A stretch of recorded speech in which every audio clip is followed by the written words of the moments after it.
From the Willow Bay Commerce Center, it's Morning News Now for Wednesday, April 5th, 2017, 39 degrees and overcast. I'm Justin Gould. And I'm Ryan Hedrick. Justin, this is going to be a massive news story in the city of Jamestown. A news conference for 2 o'clock scheduled at City Hall. Jamestown police confirm that the arsonist is in custody. Diligent work by the Jamestown Police Department paying dividends, and we'll learn more about the events that led up to the arrest at 2 o'clock.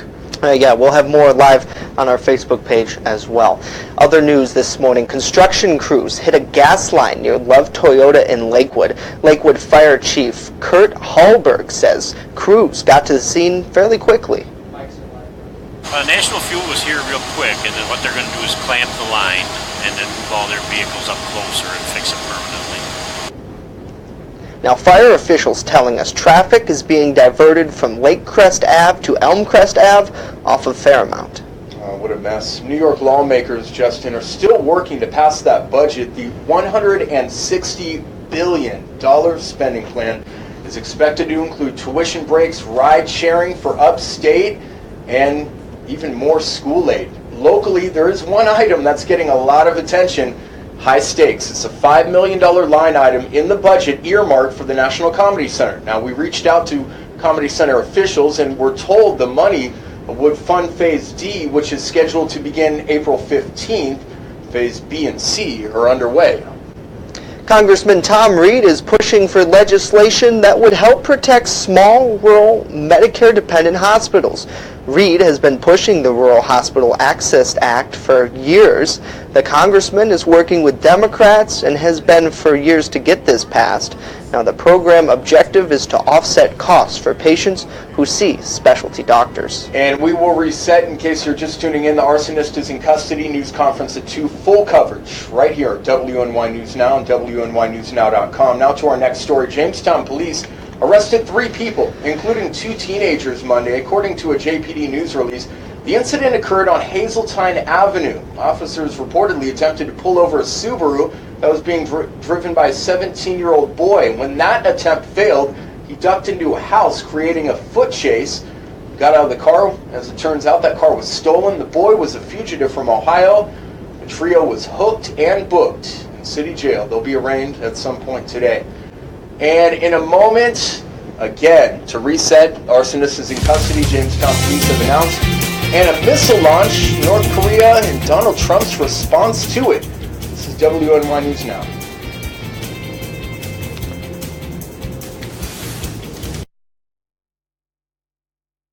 EagleZip.com is your local one-stop shop for all of your home and business computer needs. Located on Fluvan Avenue Extension, just outside of Jamestown, EagleZip.com sells and services all brands of desktops and laptops, as well as servers and network equipment for your business. All new computer sales include transferring your data from your old computer, plus a 2-year warranty. Call EagleZip.com today. Stop by EagleZip.com today and let us make computers easy for you. President Donald Trump is warning China that if it doesn't help solve the growing North Korean nuclear threat, the U.S. is prepared to go at it alone. That comes as the U.S. and key allies hold anti-submarine exercises near South Korea. Brian Todd is here with more. A ballistic missile fired from a North Korean submarine, a frightening capability that Kim Jong-un is racing to perfect. Tonight, the U.S. Navy and its allies are practicing tracking North Korean subs. It's the kind of show of force that makes Kim Jong-un furious. President Trump is well aware of the growing threat, telling the Financial Times, quote, "If China is not going to solve North Korea, we will." The White House offering no new details on what actions the U.S. would take on its own. So far, waiting for China to pressure North Korea into curbing its nuclear program hasn't worked. The North Koreans have gotten pretty good at acting like the crazy drunk neighbor with a submachine gun at the end of the block, and the Chinese don't want any trouble. And when the Chinese push them a bit, they start throwing bottles out the window and shooting guns into the air, and usually Beijing backs off. What are the president's options for going it alone? One is to speak directly with Kim Jong-un. Who knows? There's a 10% or a 20% chance that I can talk him out of those damn nukes. President Trump floated the idea at least 3 times on the campaign trail. I just don't see how it happens. And the bottom line is that North Korea will not give up its nuclear programs and its missile programs. What Kim Jong-un wants is for the president to at least implicitly acknowledge that North Korea is a nuclear weapon state, a fellow nuclear weapon state.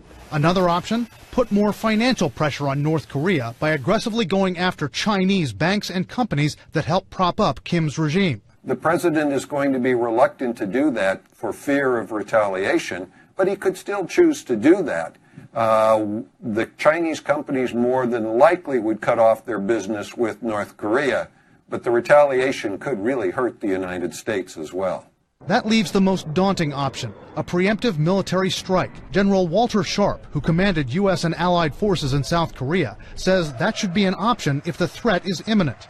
But with more than 28,000 U.S. troops near the DMZ and the South Korean capital only about 30 miles from the border, the blowback could be devastating. They could inflict a lot of damage on Seoul because of all the artillery that is within the range of Seoul. The number of missiles that they have that they could launch into South Korea, they could cause a lot of damage.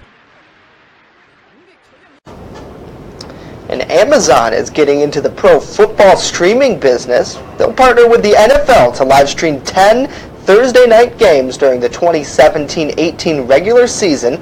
The online giant will pay $50 million to stream those games. Twitter, Facebook, and YouTube were also in the running to the NFL live streaming rights. The NFL partnered with Twitter on a similar deal last year. Twitter says the live stream of its first NFL game reached more than 2 million people. But that number includes anyone who watched the game for at least 3 seconds. Well, you have to take a look at this, an incredible light show from the International Space Station. Crew member Thomas Pesquet captured these glowing auras last week. He says it's hard to look away from the windows. Auras are caused by electrically charged particles released from the sun. They enter the Earth's atmosphere and collide with gases like oxygen and nitrogen. The result is a light show around the magnetic poles of north and southern hemispheres. It's just amazing. Wow, that does look pretty cool, Ryan. And even if you don't understand the complexity of it, like aesthetically it's awesome. Yeah, absolutely. I'm sure there's a ton of science behind it. Well, we're back tomorrow. Until then, coverage continues 24/7 on WNYNewsNow.com. Be sure to follow us on social media at WNY News Now. It's where coverage comes first.